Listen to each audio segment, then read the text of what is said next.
Hey y'all! Thought we'd pop in today to talk about one of those little frustrations that can turn a good sewing day into a hair pulling one. Ironing. I know.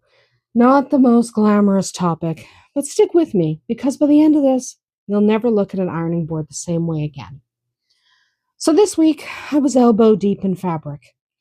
The holidays are just around the corner, and that means I've got a whole lineup of young girls counting on me to make their dresses picture perfect for this upcoming holiday season. But as I was pressing those yards and yards of fabric, I hit my breaking point. My so called oversized ironing board, and yes, that's what the box claimed, was barely big enough for a single skirt panel. I swear, every time I moved the iron, half the fabric would slide off the floor. I'm telling you, it was a circus act. So I did what any reasonable crafter does when faced with a problem: made my own solution. So let's talk about why regular ironing boards are just not for sewists. They're fine if you're pressing a shirt, but try smoothing out a few yards of satin or cotton for a dress, and suddenly you're playing a losing game of don't wrinkle the part you just ironed. I hate that game. And those large, or so called large, ironing pads, they're either too small, too flimsy, or made of some mystery fiber that scorches if you even look at it funny. I wanted something solid, something wide enough to actually handle fabric the way I work, not the way the manufacturers think I should work. So, after one too many battles with falling fabric and a few muttered words I probably shouldn't repeat here, I decided that's it. I'm building my own ironing board. So, here's what I used. And the best part is, I already had all of it around the house because I'm a pack rat. So, I needed a large piece of plywood. Mine is about 2 feet by 5 feet, but honestly, the size depends on your workspace and your needs. And also, I just didn't feel like cutting the board, and that's the size the board was. So I didn't cut it. Then I used some wool batting. Sometimes called wool padding. I have a lot of this laying around, so I just stacked mine until it was roughly an inch thick. Wool is magic because it's heat resistant, naturally flame retardant, and it holds just the right amount of give. So get that stuff out, stack it, about an inch ought to do it. Then I needed a large piece of solid cotton fabric. Nothing fancy, just a sturdy weave that can take heat and steam. So don't use a delicate fabric. I needed some hook and loop tape, Velcro, but that's the brand name, hook and loop tape. So I can remove the cover when it inevitably gets gunked up with starch or interfacing residue, and I need to throw it in the washing machine. And finally, I needed 2 sawhorses just to set the whole thing on. If you don't have sawhorses, don't panic. You can use folding table legs or old cabinets or even sturdy bins. The beauty of this setup is that it's totally customizable. I just happen to have sawhorses. Well, in reality, I stole them from my dad. Don't tell him. But I just happen to have them. And so I use them. You can use whatever. You can put it between 2 chairs. It doesn't matter that much. So now let's build the thing. Start with your plywood. Sand the edges if they're rough. You don't need slivers. Nothing ruins your mood faster than snagging your brand new fabric either.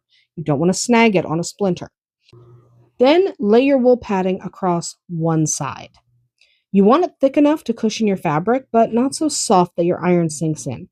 About an inch worked perfectly for me. You can secure it to the wood if you want. I didn't bother.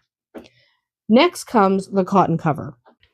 Lay it flat, place your padded board on top, and pull the fabric snugly around the backside.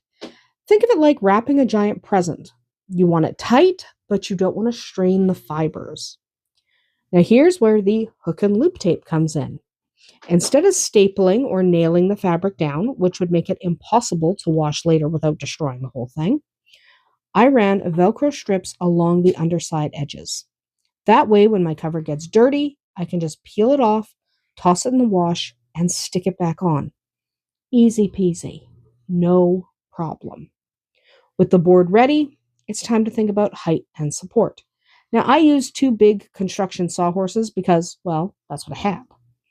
But I also love them and I stole them from my dad. They're very useful. They're solid, they're adjustable, and when I'm done, I can fold them up and tuck everything away. I didn't attach the board to the sawhorses, and that's on purpose. That way I can take it down when I need my space back, or switch it out for a smaller surface if I'm working on something more delicate. If you prefer a permanent station, you can absolutely screw the board down or even hinge it to the wall for a fold-away design. You have to do what works for you and for your space and for the way you work. The difference this makes, night and day, at least for me. I can spread out full yards of fabric without them drooping over the edges. I can press long seams in one smooth motion, no shuffling. And when I'm working on big pattern pieces, I don't have to keep moving them around like a puzzle. It's faster, cleaner, and honestly, just feels better to work on. Plus, because it's real wool under real cotton, it handles heat beautifully. No synthetic weirdness, no scorch marks, and the wool layer even helps reflect steam back into the fabric, giving you crisper presses and with less effort. Win win. And let's be honest, it feels good knowing I made it myself. There's something satisfying about standing there, iron in hand, using a tool that you created for your own creative flow.